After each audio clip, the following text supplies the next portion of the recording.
Welcome to our fifth webinar in the Inventors Patent Academy series. We are so glad you've joined us for this discussion about unlocking IP potential, strategies for educators and innovators with our guests, Ms. Maya Durnovo, Yolanda Payne, Erin Kelley, and Ram Krishnan.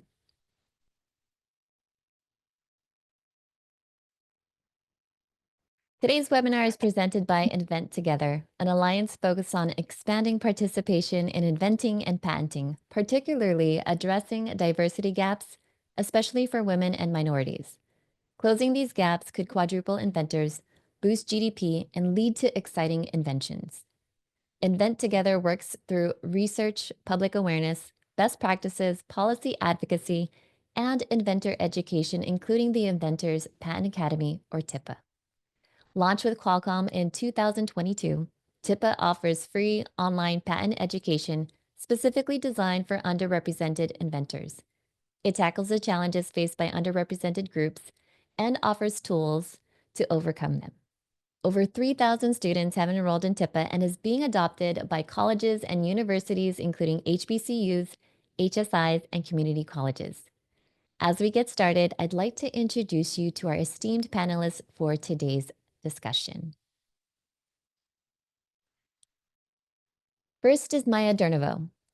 Maya Durnovo leads programs to support the Houston small business community and leads entrepreneurial initiatives across the Houston Community College District.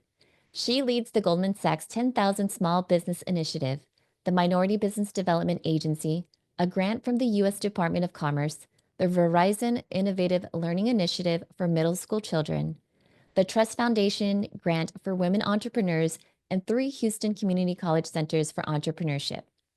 Maya has been instrumental in winning over $24 million in grant and foundation funding that enables HCC to offer entrepreneurial initiatives at no cost to small business owners. Maya received the 2023 Woman of the Year Award from the Equatorian American Chamber, the prestigious Texas Carl M. Cheesy Nelson Administrative Leadership Award, HCC's Chancellor Eagle Award for Outstanding Leadership, and she is a graduate of Leadership Houston. Yolanda Payne is a passionate educator and technologist with 20 plus years of experience, spanning K through 12 and higher education, fostering innovation and cultivating digital literacy. As a research associate at Georgia Tech, she empowers students through entrepreneurship and intellectual property courses. Her leadership extends to the Georgia Intellectual Property Alliance, where she chairs K through 12 education initiatives. Yolanda's experience in technology, integration, invention, education, and computer science has led her to consult with schools, districts, and corporations nationwide. She is the founder and CEO of Teacher Tech Knowledge, a company providing cutting-edge professional development for educators. Her commitment to bridging technology and education is evident in her diverse roles, including Invention Education Fellow with Society for Science and Regional Chapter Support Coordinator for the Computer Science Teachers Association. Ms. Payne has participated in a number of outreach opportunities presented by the U.S. Patent and Trademark Office and currently serves as a Master Teacher of Innovation and Intellectual Property. Erin Kelley is the founder of Hexalign, a consulting firm at the intersection of equity, diversity, and inclusion in STEM commercialization. Hexalign's 2 service lines serve minoritized inventors, innovators, directly through education and training programs and directly through implementing equitable and inclusive organizational change for the gatekeeper organizations in the innovation and entrepreneurship ecosystem. Her expertise is in strategy, program development, instructional design, bias mitigation, and process analysis and improvement as a researcher, practitioner, and policymaker. She previously worked at IBM as a senior change and learning consultant and at the National Women's Business Council as Director of Research and Policy. Ram Krishnan is a Senior Director of Engineering at Qualcomm. Ram's tenure at Qualcomm spans over 3 decades, during which he played a pivotal role in various divisions. As a key leader in the modern chipset division, he contributed to the pioneering launch of the world's first 4G service. Later, Ram worked in Qualcomm's IP department, where he spearheaded the 5G intellectual property and patent portfolio development. He also served as a technology leader in Qualcomm's technology licensing group, where he was involved in major 5 handset license negotiations. Presently, Ram is a member of the Global Ecosystem Development Team within Qualcomm's Government Affairs Group, engaged IP and technology advocacy efforts globally, with particularly focus on US, India, Southeast Asia, and Middle East Africa. Having said that, let's go ahead and move on to Miss Erin. Thank you, Stephanie. As mentioned, we are here to talk about unlocking IP potential and sharing strategies for educators and innovators. As part of that, we'd like to honor Black History Month by highlighting the first African-American patent holders. The first Black patent holder is recognized as Thomas L. Jennings, who was awarded his patent in 1821. Jennings was dissatisfied with traditional methods of cleaning clothing, so he invented his dry scouring or dry cleaning method that allowed clothing to get clean without damage from water soaking through the fibers. Mr. Jennings used the proceeds from his invention and successful business to fight for the abolition of slavery, also becoming known as a civil rights leader. Judy Reed, the first Black woman patent holder, was awarded her patent in 1884. Her invention was an improved design of existing dough rollers with mixing more evenly while being kept covered and protected.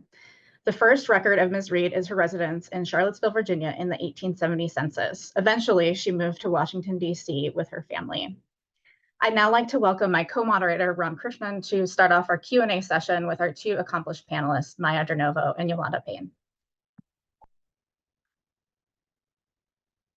Hello, everyone. Maya and Yolanda, thank you very much for being here today with us. Great educators, and we would love to hear your thoughts. The first section is called Curriculum Integration. So we'd like to ask you questions about how you integrated IP education, particularly TIPA, into your programs. So let me ask both of you a question. Why is IP education important for innovators at your institutions? Let me start with Yolanda and then Maya. Thank you, Ron. Well, first of all, I have been an educator for 20 years, working from kindergarten to college. And when I got introduced to IP in 2015, there was no way that I could not bring it back to everyone that I worked with. And as I have transitioned to secondary education, working at Georgia Institute for Technology, I was very surprised that individual innovators really had little to no clue about intellectual property. And I like to tell people I work at one of the best institutions in the nation. And if they don't have that information, then it's very likely that others don't. And so for me, it is the sharing of intellectual property to help people protect what they've made. And it opens pathways to opportunities. Excellent. That's a great perspective. Thank you, Yolanda. And Maya? Very, very similar. So we at Houston Community College have a very robust program in entrepreneurship, both for small businesses in the community and for students. And the Inventors Patent Academy, this was like the missing link. And finally, when we discovered it and were able to integrate it, it's like it opened up a brand new door for students and small business. It's like, oh my gosh, I never realized that I could protect my product. And this is how you do it. So it's been an extraordinary opportunity that has inspired more students and more small businesses to access this entire process. Thank you, Maya. That's actually a great segue to my next question. I wanted to know specifics about how or why you chose TIPA for your academies, because there are many IP education resources out there. So can you talk about that? Start with Maya. So TIPA is self-paced. So that was really a critical element. It's virtual. So those two combinations were really critical, and it's easy to understand. So this is a process where students really can capture the information. What we did at HCC, we added one extra component. We added a patent attorney who could come during the 3 sessions and really integrate it and answer questions. So the combination of having a very good online program with someone that you can actually interact just created a perfect situation for us or really understanding the process. And then when you get into the intricacies, for example, if your invention is a little bit different than someone else's, how do you make that distinction? Well, that's where we had a patent attorney who could come in and clarify that. So it's a remarkable program because it's easy to understand and so well developed. I would Thank you I would so have to much. say, sorry, Ron. Sure. I would have to second that, Maya. And I'm going to actually steal an idea that you just had, that you just said. So, you know, in education, we're always sharing and borrowing ideas. So I will be sure to attribute you. But it was TIPA really helped me out because I had a very introductory level knowledge before interacting with the U.S. Patent and Trademark Office. And so while I do have that relationship with them, they're not always on call.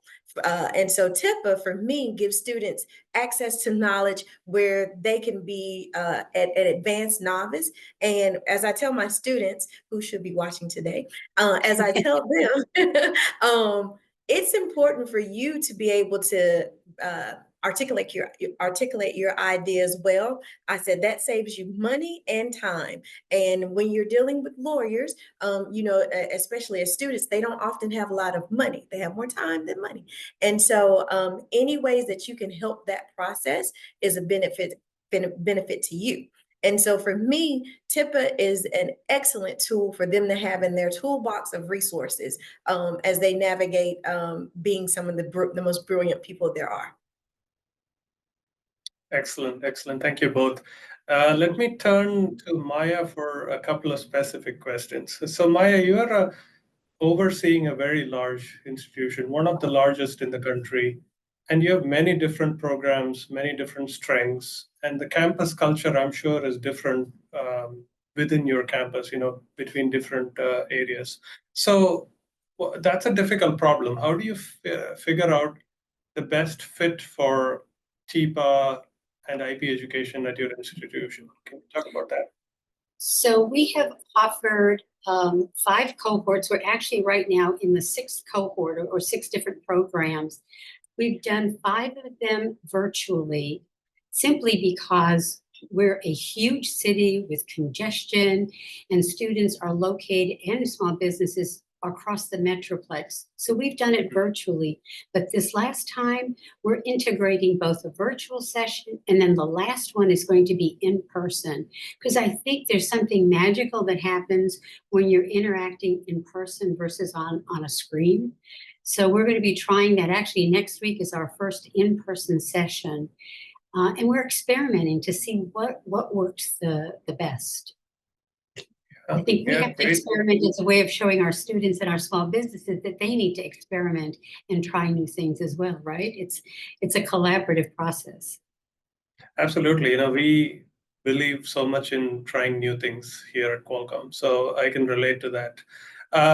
So Maya, continuing with your experience, Houston Community College is, like I said, it's very big.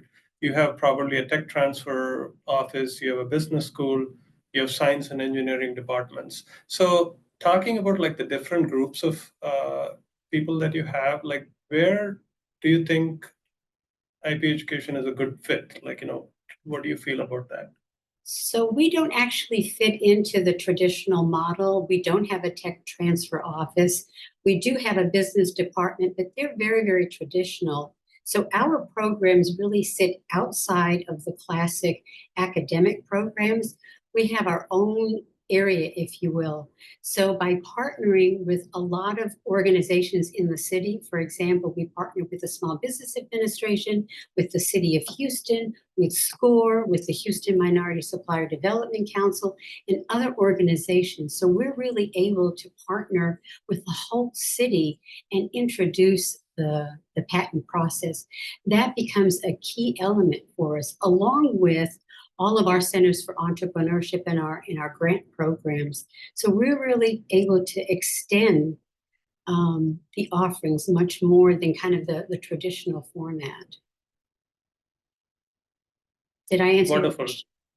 Yeah, that totally makes sense, and you know, I personally believe in giving those opportunities for budding entrepreneurs because it's so valuable to have that rounded education, including the knowledge of IP.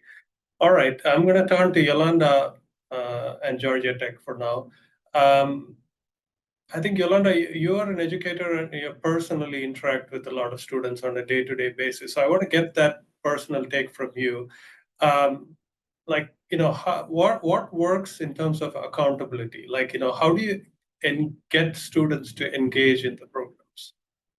Well, first of all, other than the fact that I'm giving them a grade and they're very competitive, I think that for me, it's my actual engagement with the whole process.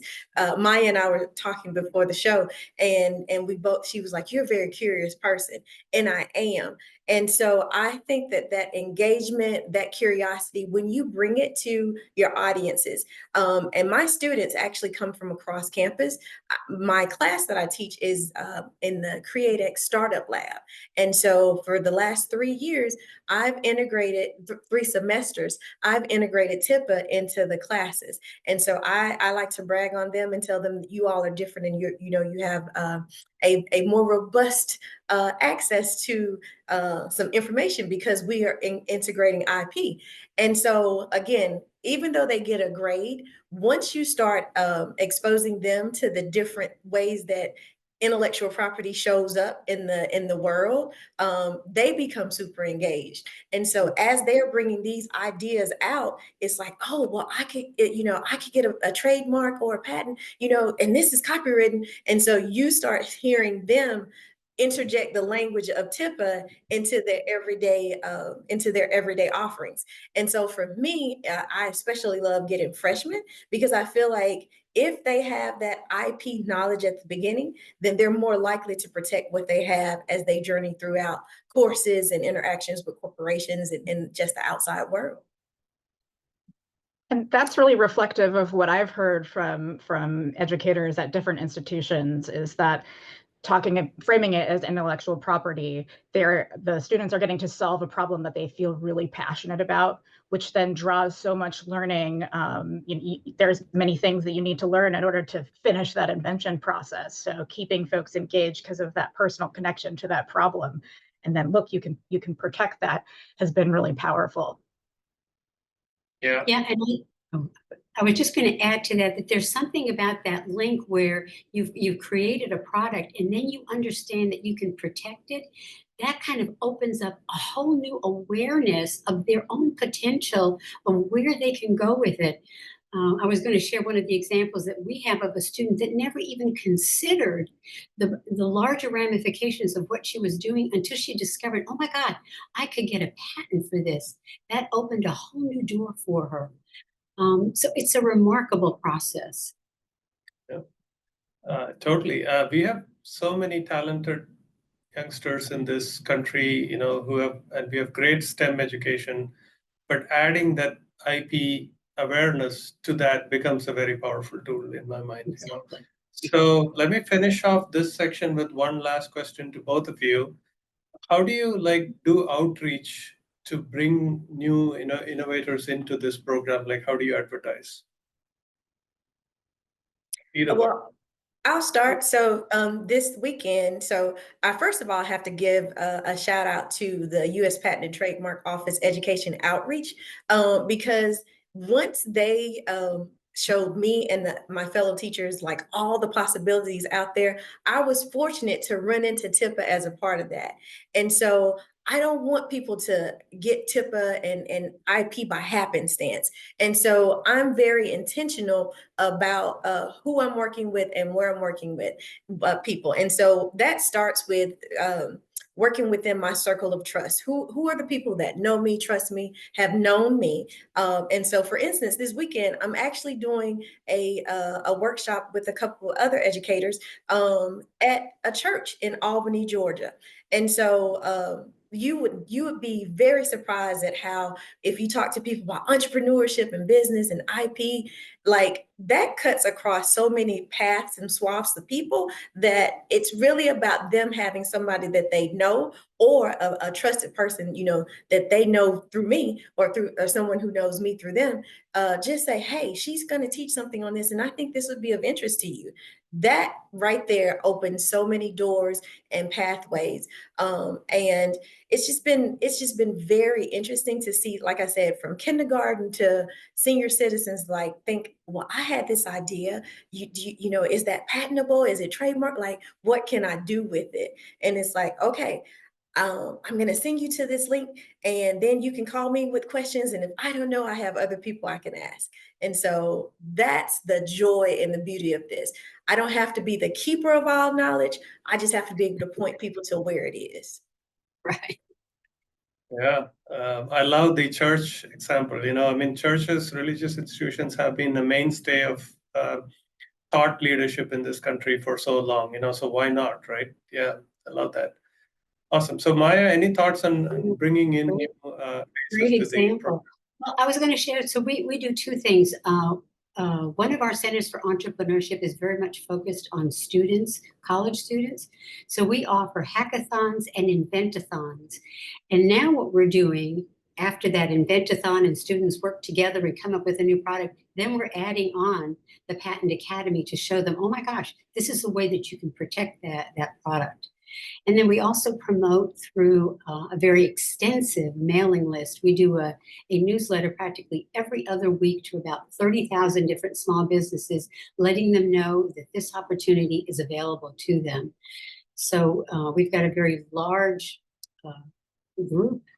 And you know, one of the exciting things that happened just last week, Junior Achievement here in Houston found out that we were doing the Patent Academy. They called us and they said, oh, can we do this with you? Can we collaborate? So we're going to be doing a summer pilot with Junior Achievement this summer. I'm so excited about that. Yeah, get them while they're young. Yes. Totally. Yeah. Lovely. I think we want to go to the next section. So let me get Erin back on the panel here to like talk about that. Thanks, Rob. In the world of inclusive innovation, sometimes the metrics and things that folks look for are very numeric. You know, how many jobs are created, how many patents are filed, how many startups are spun out from an institution. But it's also really important, you know, how students are engaging with the course in other ways. So what did you notice in terms of how students were engaging in the course, in terms of, you know, they're feeling like they belong in patenting or increased confidence in the system? Maya, let's start with you. No, absolutely. There certainly is a sense that not only do they belong, but this is something that they can participate in. So I'm pleased to say that we have 3 students that have actually applied for provisional patents. So we're kind of following that and watching it and trying to keep track of others that are applying. It's opened up a huge door of opportunity for us here at Houston Community College and beyond, right? Beyond just what we're doing, but letting other people in the city aware of what's happening here. That's great. Congratulations. I could just add, I actually had a young lady. So last year, you will find that I have many jobs. Again, sometimes I'm trying to streamline that. But last year, I was a fellow with the Society for Science, and a young lady and her parents had asked about getting an object patented, and so I sent them through TIPA, and they then filed with the First Time Filers Project at the U.S. Patent and Trademark Office, and so her patent is in the pipeline. So she was my first independent person outside of a class that had done it. And for me, what has happened, I just felt like I needed to spread this more than just to my small circle of students. And so Georgia Tech allowed me to create a course this year around intellectual property. And so I have 7 students in that one, along with my 65 in my other 2 courses. And so the challenge to them all is that by this year, I want them to figure out what piece of IP they're going to get.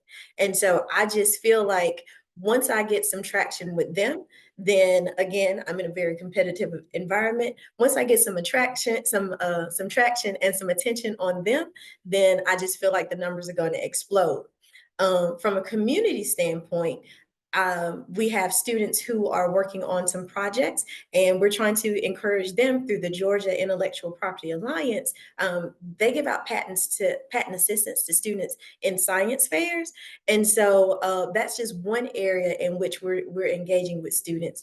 And we too have the mission of tracking how that goes. So when we do this webinar again in a year, I'm going to be able to come back and say, oh, we had this many people apply and this many people get in. So that's my goal. Well, that's great, Yolanda. And I mean, it sounds like from both of you, from your answers, TIPA has given you the opportunity to really increase the felt sense of community on at your institutions, but also drive new connections with organizations either on campus or across your larger city community to really forward awareness of intellectual property and bring more folks into innovation and entrepreneurship, and that's really exciting. Yolanda started to share a little bit about a story of one of her student successes. Maya, can you share any specific stories with us? Well, I've got one African-American young lady who had a skin condition on her scalp. So she developed a special shampoo, which is actually going through the process right now. But when she developed it, she was just thinking about, well, maybe sharing it with some of her friends. When she discovered that she might get a patent for this, that's what opened the door to, oh my goodness, this could be a career pathway. I could be an inventor, and this might have national repercussions. So it was just one little example of how her vision expanded or exploded, really, because she saw the potential in herself. So we're really excited. And then we have another student that actually worked with a drone, and the motor on this particular drone can hold a box. So that's also in a provisional patent right now. I don't know how that works, but it's moving. Well, we'll find out from the patent, right? Yolanda, do you have any other successes that you can share with us? So my first semester of using TIPA in the classroom, I had a young lady who had gone through a design class, and she just had a design that was just sitting on the shelf. And so she was like, is there anything I can do with this after she gone through TIPA? And I'm like, absolutely. And so she's a senior this year, and she sends me back, well, she actually graduated, but she sends back emails, and it's like, okay, this is what I'm working on, and this is my progress. And so I think that's the biggest thing, when people recognize that you really care. And like Maya said, some of this stuff I have no clue about. It's like, yeah, baby, that sounds good. You do that. But all I can do is be an encourager and show them how, okay, you have what your idea can propel you so much further than, in my classroom. And so they all get my email. They have a phone number where they can leave me voicemails. And so it's just having, a trusted person plus the online resources just opens up so many opportunities. And we know from the research how important role models are in terms of being able to say, look, there's someone who shares a similar background, who thinks about things maybe similarly to that I do. How has being able to point to patent applicants and patent holders on your campus kind of changed the conversation around what's possible? I'll take that. So for me, when I participated in the U.S. Patent and Trademark Office's NSTI, our group got a provisional patent. And had I known about TIPA, I think we would have been able to take it all the way. And so as I tell my students, not only will they be getting some IP protected this year, I will as well. And so when you see somebody who is, I'm my students and I are a diverse mix of individuals, but I think when you find somebody that has a shared passion and curiosity and is willing to say, okay, I've learned this, I'll share this with you. It kind of goes back to the whole, like the premise of intellectual property. We are better because of the ideas that a diverse group of people have shared. And so for me, they motivate me. You know, as I tell them, I'm much older than they are, much closer to retirement. And if I can find the energy and the wherewithal to do this, I know that they can. And so, yeah, I would say just being enthusiastic, sharing who and what you have is one of the biggest things that will get people involved in intellectual property. And one other point is teachers. Once I pointed out to teachers how patents and intellectual property just cut across every content area, you'd be surprised at how many educators, because I do workshops for teachers K through 12, you know, they're like, well, I don't know about that. But once you show them how you can integrate intellectual property into a classroom, it just opens up so many doors, because patents, trademarks, copyright, that's all around us, and we just kind of walk by it. But once you start paying attention to it, you can see where it's in everything we do. And so for teachers to have their classroom be expanded like that has just been a tremendous asset, and I love to see it. Excellent. Yeah, I would just add that the other thing that it does is it really is building a culture of trust. And I think that trust is really something that helps to bring everybody together. It's certainly been something that we have noticed here. No one is out to steal anything. On the contrary, we're out here to support you and encourage you and move you through this process. That's sort of one of those critical elements. Absolutely. I mean, there's Invent Together research that talks about the importance of building trust in institutions. And I'm so grateful that you've been able to use TIPA as a tool to build trust and Yes. increase that at your institutions. It's just fantastic. Yeah. Ram, I'll hand And it over to you. as an inventor myself, I can relate to those personal stories about the patents that your students filed. That can be very rewarding, very tangible result of your labor. But to me, the next logical step is to understand how a patent actually helps you in business. Like at the end of the day, as an entrepreneur, you want to be successful from a dollars and cents perspective, and how does your patent work into your economically works into your business is a great next step for both of you to think about, Right. as an evolution to your programs, right? So with that, we're going to move to the final section of the panel, which is appropriately, talking about the future. So I have a couple of questions for both of you, and take your time to reflect. This is a good time to think about what worked and what didn't. So the first question would be, what do you think worked well in your course integration approach? And if you had to do it again in the future, is there something you might change? So Maya, do you want to take that? Oh, sorry. Well, I think what I'm eager to do is to have more in-person interaction. I think that's one of the things that, especially for college students, they need that one-on-one. You just can't do everything virtually. So we do our hackathons, our inventathons, all in person. So that's one direction that we would really like to go in. And we're actually planning some moving forward. With Junior Achievement, we're going to be meeting in person with them. What they've developed is actually a book on entrepreneurship for teenagers. So they want to copyright that. That's going to be our pilot this summer. And we're going to kind of document how we move through that, and then even expand the opportunities to other junior achievement organizations here in the city. So we're really looking to expand what we're doing.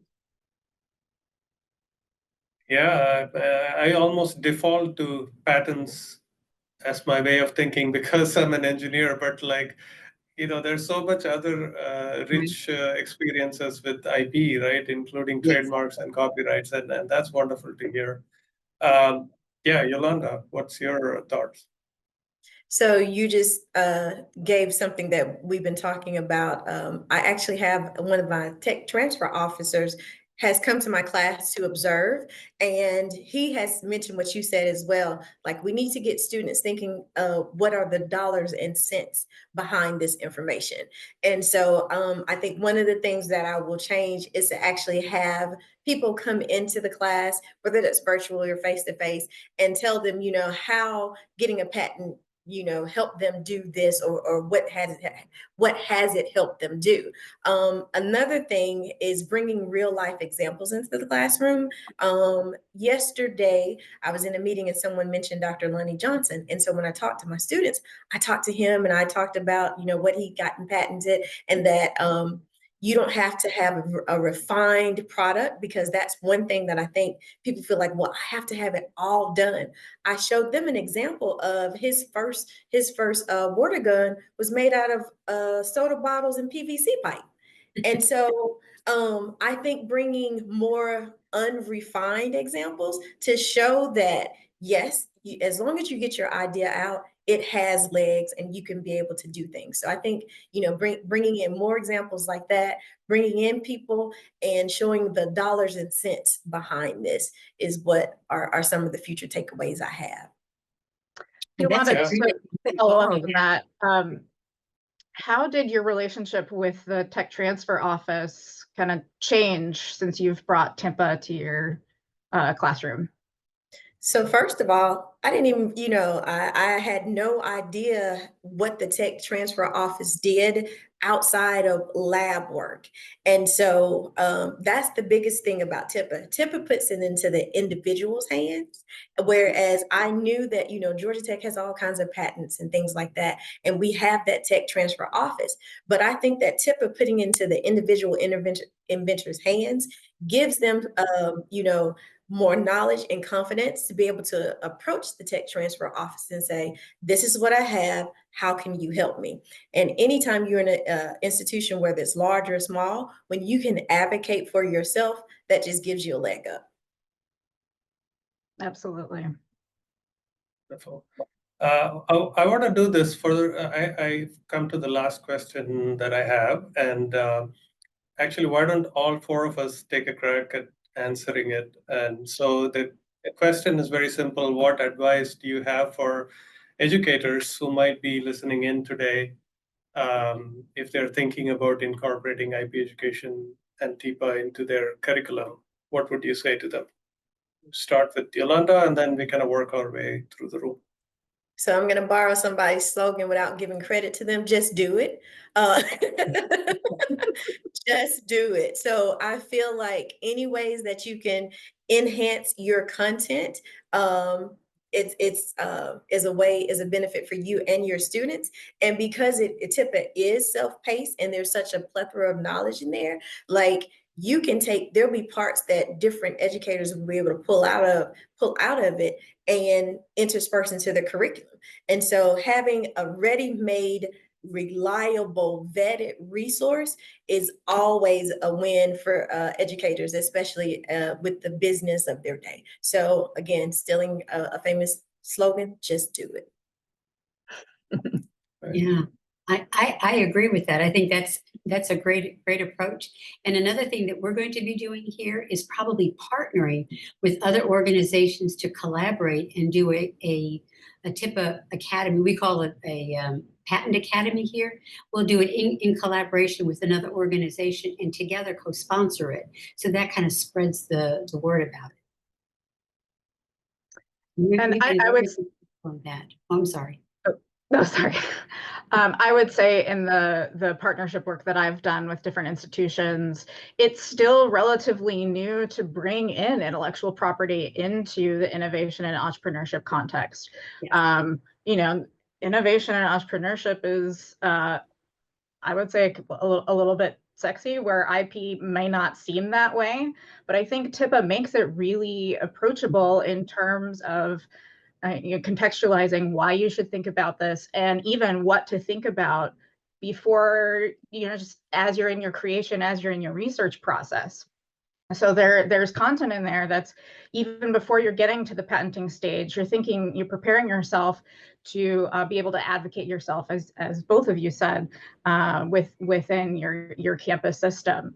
So if you're an educator out there, particularly in the innovation and entrepreneurship space, if you're already teaching innovation and entrepreneurship, this slots in really well because of that self-paced aspect, because it features the stories of inventors and patent holders, and it makes it really come to life and really relatable. It's very straightforward to implement it or integrate it, into your existing programming. And Yeah. Erin, can I say something? I don't want anybody to feel like, oh, it only fits there. And I think we've done a really good job. And I like that you said it. It naturally fits into entrepreneurship and innovation. When I started this work, I was a 6th grade language arts teacher. And I tell people that is the armpit of middle school. And but when students started invention education, they were enthralled because they could apply it to what they were doing. And so I was able to tie it into the language arts curriculum because there was a lot of reading involved. And so they were learning and didn't realize it. And the vocabulary was like, what does this mean? I was like, I don't know, look it up. And so, that's what I love. Like, a patent has so many parts and pieces to it that you engage students across context areas. But I would certainly agree it has been much easier in my entrepreneurship and innovation classes. Yeah, and let me add my thoughts here. I've worked in IP for about 15 years, and I hope I don't sound like a wet blanket, but it can be hard for entrepreneurs, for individuals. It's a long time to get a patent.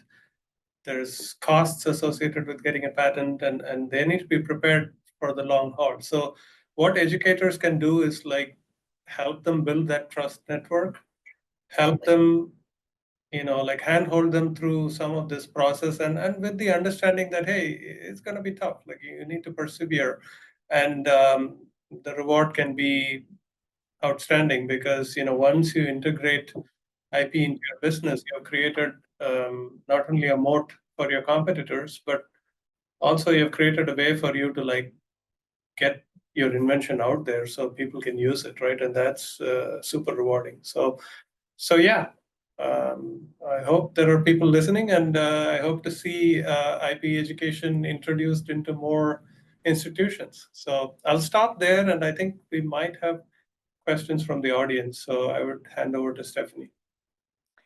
Thank you so much, everyone. Like, honestly, the greatest conversation. I just love hearing all the stories and how your students are also following up with you. I thought that was the best thing ever. One thing that I will have to ask, and this goes for both Miss Yolanda and Miss Maya, is, what strategies do you think will help continue developing an interest in IP education, especially for folks that are new to innovation and invention? What are your thoughts?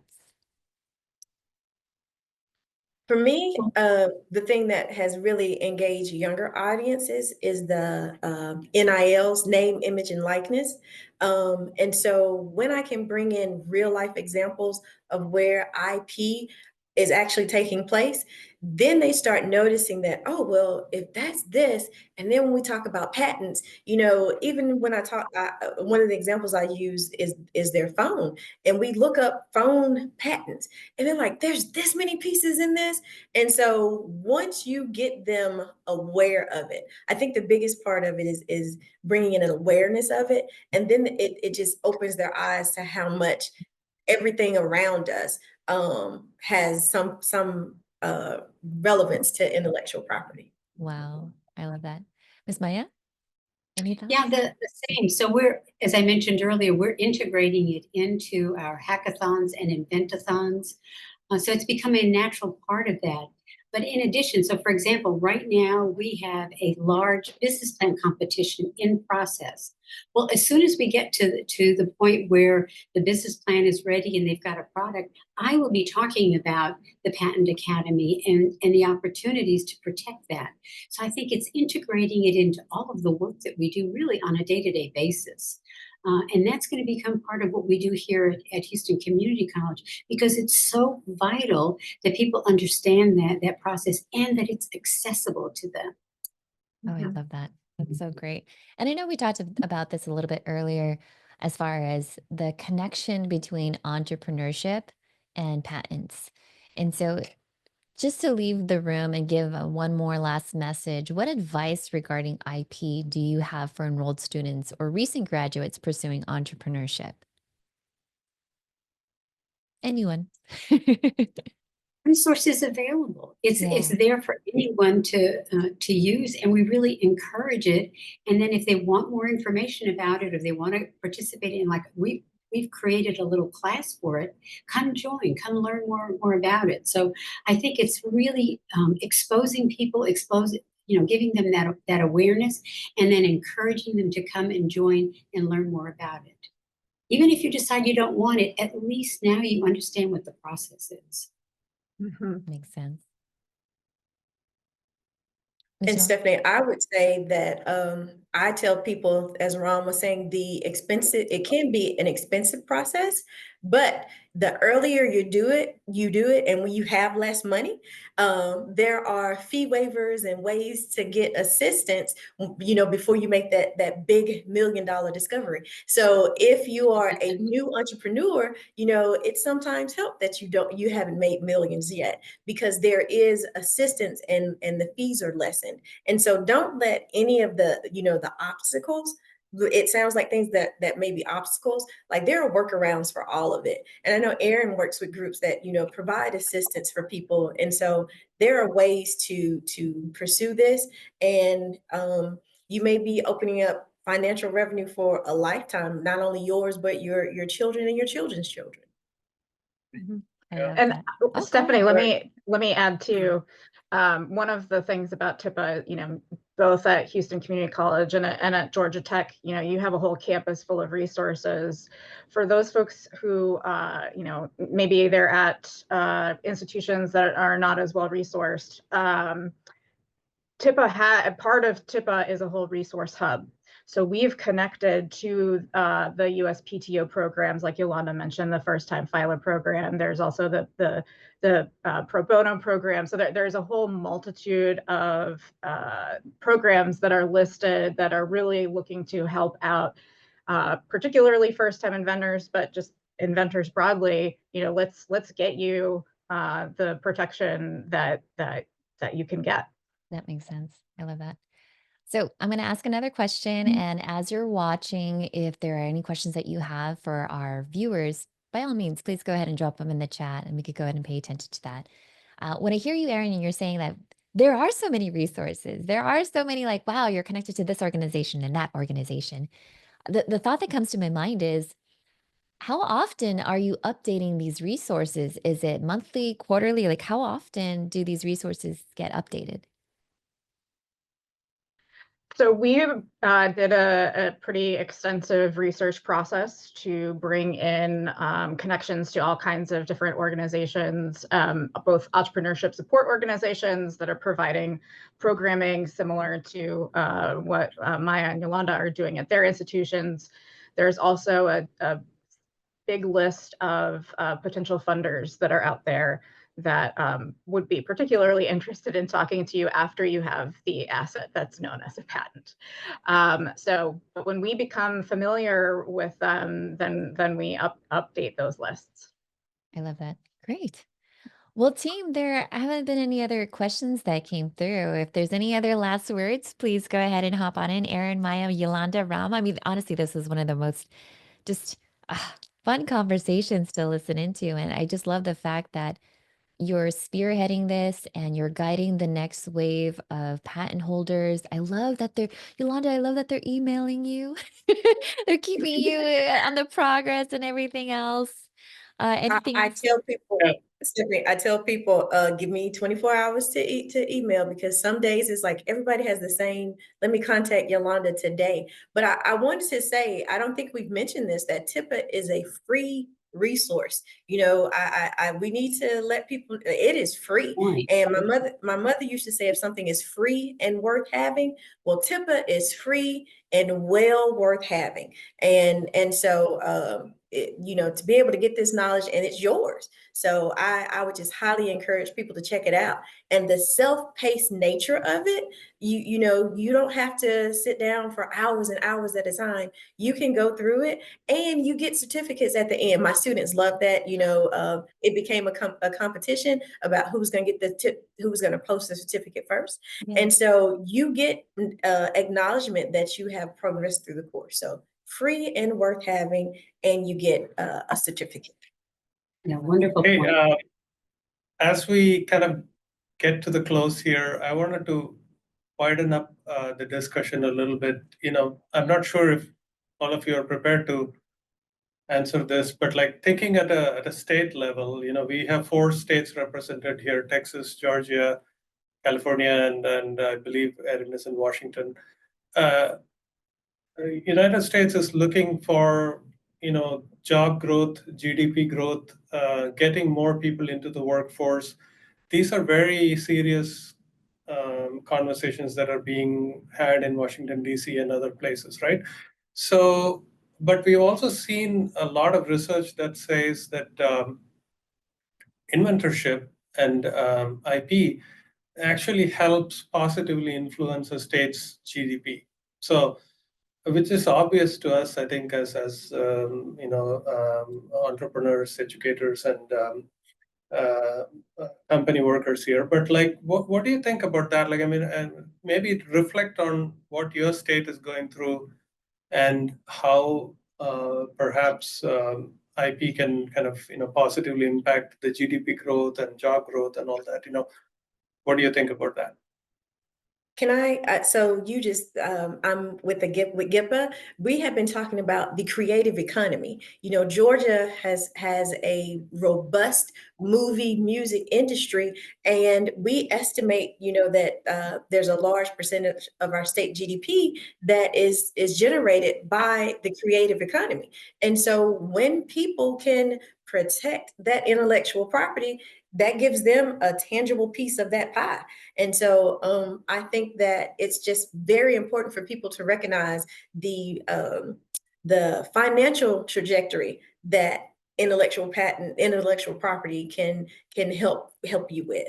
And so when people at the lower levels get it, or even people at the higher levels get it, then it just helps the whole economy. And until I had interacted with GIPA, I never really thought about the creative side of this and how much, there's pieces and parts that can be protected. And so anything that adds to our economy helps all. Yeah, and I would add also that community colleges have just in the last 15 years started entrepreneurial programs, and that's across the country. They're making an impact. I know that we're making a local impact here, so it has kind of a ripple effect. There's the National Association of Community College Entrepreneurship. We're presenting the TIPA program to them so that we could spread the word across the country. So entrepreneurship. That's fantastic, Maya. I would add that how funders see a patent as an asset, and that there's sort of 2 pieces to that. One is it makes it easier to raise funds. If you can say, I have this, I can defend it. That's quite significant. The other element of that is you might have invented something, but you might not want to actually do the commercialization. That's a totally viable option. That's called licensing. You can license your patent to another company, and they can do all of the business development. And depending on the terms that you set, you get royalties on that. So you're getting money for the work that you did, but you're letting other folks do that. And if that's the pathway that you want to take, that's fantastic. If you want to do your own entrepreneurship, that's also wonderful as well. So, being able to say that you have that protection and that you have the right to defend your invention is really significant in terms of being able to attract attention from the people who have the resources that you need to really bring that product to market and be successful. Yeah, and down here in my neck of the woods, we have great educational institutions, UC San Diego, San Diego State, and community colleges, a wonderful network. Not only that, I think we in California have a lot of entrepreneurship programs. We have startup culture that is quite engaged in the community and in encouraging new founders.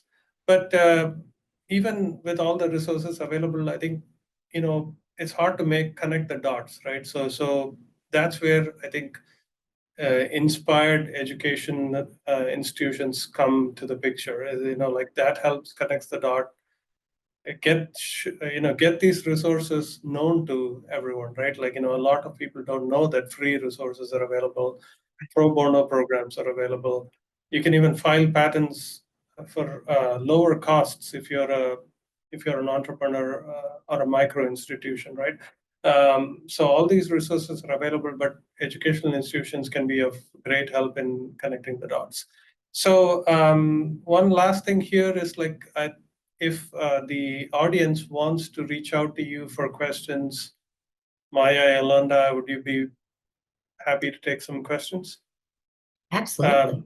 I don't think we have Yeah. time for questions now, but maybe offline, I think people can reach out to you. Sure.